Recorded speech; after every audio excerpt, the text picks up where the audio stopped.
વધુ એક સમાચાર મહેસાણાથી સામે આવી રહ્યા છે। મહેસાણાથી આ સમાચાર સામે આવી રહ્યા છે, જ્યાં કડીના બાવલુના વેકરામાં હુમલાનો કેસ સામે આવ્યો।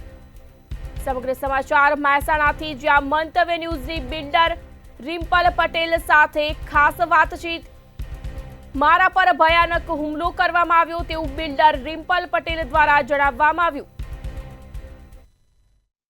ગુજરાતના મહેસાણામાં અસામાજિક તત્વો કે ગુંડા તત્વો છે તે બેફામ બની રહ્યા હોય તેવું સ્પષ્ટપણે લાગી રહ્યું છે। જો વાત કરવામાં આવે તો થોડા દિવસ અગાઉ જે પ્રમાણે જે વિડીયો છે તે વિડીયો વાયરલ થયા હતા। ઉદ્યોગપતિ બે જમીન માલિકોને પોતાની જે જમીન છે તે જમીનમાં ઘૂસવા દેવા માટે કોર્ટે જ્યારે ઓર્ડર કર્યો હતો, ત્યારે અસામાજિક તત્વો અને જે ગુંડા તત્વો છે તેમના દ્વારા જમીન માલિક છે તે જમીન માલિક ઉપર હુમલો કરવામાં આવ્યો। સીધા દ્રશ્યો બતાવવાનો પ્રયત્ન કરીશ કે જે પ્રમાણે જે અત્યારે હાલ જે જમીન માલિક છે તેમની જે અત્યારે હોસ્પિટલમાં, ખાનગી હોસ્પિટલમાં સારવાર હેઠળ દાખલ કરવામાં આવે છે। સાથે જ જો વાત કરવામાં આવે તો તેમને મલ્ટિપલ ફ્રેક્ચર છે તે થયા હોવાનું ડૉક્ટરે વિગત સામે આપી છે। આપણે તેમને પૂછીશું કે શું ઘટના હતી, કેવા પ્રકારનો બનાવ બન્યો હતો, કેવા અસામાજિક તત્વો છે તે લોકો લાકડીઓ, ધોકા, કેવા હથિયાર લઈને આવ્યા હતા।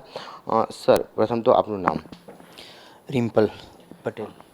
રિમ્પલભાઈ, જે બનાવ બન્યો હતો વેકરા ગામની જગ્યા હતી, કડી કોર્ટ દ્વારા ઓર્ડર કરવામાં આવ્યો હતો, સમગ્ર ઘટના શું બની હતી આપ ગયા ત્યારે?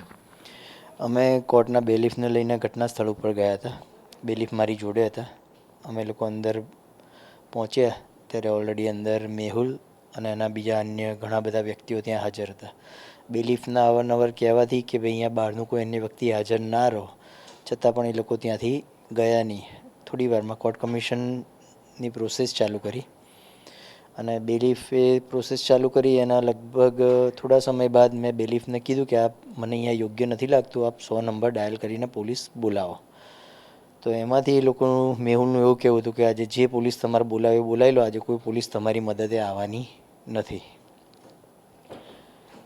પછી બેલીફે એમનું કામ ચાલુ કર્યું અને અમે લોકો ત્યાં લગભગ અડધો પોણો કલાક જેવા હતા। એ લોકોએ અચાનક જ બેલીફને ધક્કો મારી અને ઝાંપાની બહાર કાઢી, ઝાંપો લોક કરી દીધો અને અમારા પર હુમલો ચાલુ કરી દીધો। બિલકુલથી જે પ્રમાણે હુમલો ચાલુ કર્યો, કેટલા લોકો અંદર એડવાન્સમાં જ બેઠેલા હતા, કેવા પ્રકારના હથિયારો લઈને હુમલો કરવામાં આવ્યો, પછી જે ઘટના બની તમે 100 નંબર પર ફોન કર્યો, પોલીસ કેટલા સમયમાં આવી, એ બનાવશું હતું? અમે લોકો જ્યારે અંદર ગયા ત્યારે ઓલરેડી એ લોકો અંદર પાછળ સંતાઈને બેઠેલા હતા અને ઘણી સંખ્યામાં માણસો હતા। ઝાંપા ઉપર જ હું માનું ત્યાં સુધી 10-15 જણા હતા।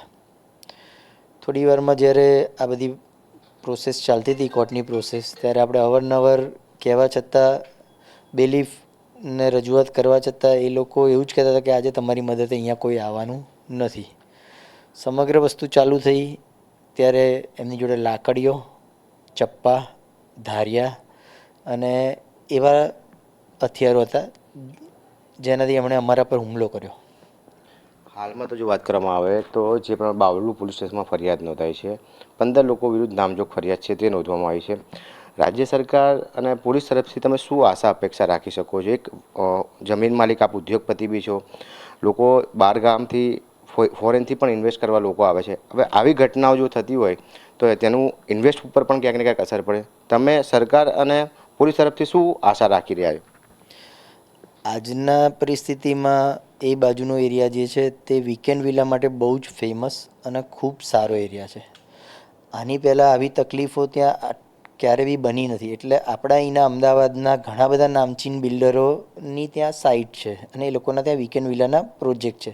એ પ્રોજેક્ટના બહારના NRI લોકો આવે છે, લોકોના ઇન્વેસ્ટ થાય છે, લોકોના વિલા બને છે। એથી આજુબાજુના ફરતે 100 ગામડાઓમાં એની ઇમ્પેક્ટ છે। હું સરકારને એવી રજૂઆત કરવા માગું છું કે આટલો બધો ડેવલપ થયેલો એરિયા, આટલા બધા લોકોનું ઇન્વેસ્ટ, આટલા બધા લોકોની આવી પરિસ્થિતિ છે, એમાં આવા થોડાક જ ગુંડા લોકો, મેહુલ જેવા માણસો જે ત્યાંના લોકલ હોવાથી અને પોલીસની થોડી ઘણી મદદ હોવાથી આ જે બિલ્ડરો જોડે જે પ્રકૃતિ કે જે આ બિલ્ડરો જોડે જે પ્રક્રિયા કરે છે એ સદાંતર અનિયોગ્ય છે। બિલકુલથી જો વાત કરવામાં આવે તો જે પ્રમાણે મેહુલ વેકરા એટલે તે મેહુલ વેકરા ગામનો વતની છે અને સાથે જ જે આસપાસની જે જગ્યાઓ છે તે જગ્યાઓમાં પોતે ઇન્વેસ્ટ કરી રહ્યો છે અને ક્યાંક ને ક્યાંક જે જમીન માલિકો છે જે વર્ષોથી તેમને જમીન લીધેલી છે તેમની ઉપર ક્યાંક ને ક્યાંક હવે ધાક ધમકી અને જે મારામારી જેવો પ્રયત્ન છે તે કરી રહ્યો છે. હાલમાં તો પોલીસે મેહુલ વેકરાની અને તેના અન્ય સાથીદારોની ધરપકડ છે તે ધરપકડ પણ કરી રહી છે. સમગ્ર મામલે રેન્જ આઈજી વિરેન્દ્ર યાદવ છે તે સમગ્ર તપાસ છે તે તપાસ ઉપર નજર રાખી રહ્યા છે અને હાલમાં તો જે જમીન માલિકો છે તેમને ન્યાય મળે તેવી આશા રાજ્ય સરકાર પાસેથી રાખી રહ્યા છે. કેમેરામેન કુણાલ રાણા સાથે રવિ ભાવસાર, મંતવ્ય ન્યૂઝ, અમદાવાદ.